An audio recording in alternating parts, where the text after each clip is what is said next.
കേന്ദ്ര ആഭ്യന്തരമന്ത്രി അമിത്ഷായുടെ സന്ദർശനവുമായി ബന്ധപ്പെട്ട ഡ്യൂട്ടിക്ക് മദ്യപിച്ചെത്തിയ പോലീസ് ഉദ്യോഗസ്ഥനെതിരെ നടപടിയുണ്ടാകും.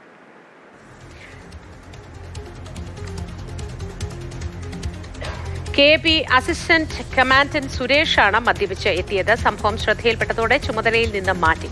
രാഗിൻ ചേർന്ന വിവരങ്ങളുമായി. രാഗിൻ, ഗുഡ് മോർണിംഗ്. ഈ മദ്യപിച്ച് ജോലിക്കെത്തി എന്ത് ബുദ്ധിമുട്ടുകൾ ഈ പോലീസുകാരനുണ്ടാക്കി, എങ്ങനെയാണ് തിരിച്ചറിയാനായത്? വിശദ വിവരങ്ങൾ എന്താണ്?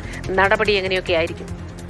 Moti, good morning. കഴിഞ്ഞ രാത്രിയായിരുന്നു സംഭവം. കേന്ദ്ര ആഭ്യന്തരമന്ത്രി അമിത്ഷായുടെ സന്ദർശനം ഉണ്ടായിരുന്നു കൊച്ചിയിൽ. ഈ ഘട്ടത്തിൽ ഡ്യൂട്ടിക്ക് നിയോഗിക്കപ്പെട്ട ഉദ്യോഗസ്ഥനായിരുന്നു ഈ സുരേഷ് എയർപോർട്ട് ഡ്യൂട്ടിയിലാണ് ഉണ്ടായിരുന്നത്.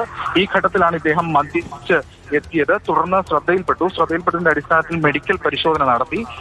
ഈ ഘട്ടത്തിൽ അദ്ദേഹത്തെ ഡ്യൂട്ടിയിൽ നിന്ന് മാറ്റുകയും ചെയ്തു. പകരം മറ്റൊരാളെ അവിടെ ഡ്യൂട്ടിക്ക് നിയോഗിച്ചു. KP 5 ബറ്റാലിയനിലെ ഉദ്യോഗസ്ഥനാണ്, അസിസ്റ്റന്റ് കമാൻഡന്റ് ആണ്.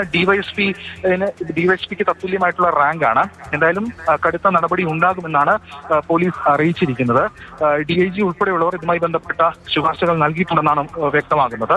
എന്തായാലും ആ കൺസേൺഡ് യൂണിറ്റ് ആണ് ഈ നടപടി സ്വീകരിക്കേണ്ടത്. ഇതിന്റെ ഭാഗമായിട്ടുള്ള നടപടികൾ വരും ദിവസങ്ങളിലുണ്ടാകും. എന്തായാലും അമിത്ഷായുടെ സന്ദർശനം ഇന്നലെ ആണ് തുടങ്ങിയത്. ഇന്ന് ആണ് അദ്ദേഹത്തിന് 2 പരിപാടികളിൽ കൊച്ചിയിലുള്ളത്. ശരി.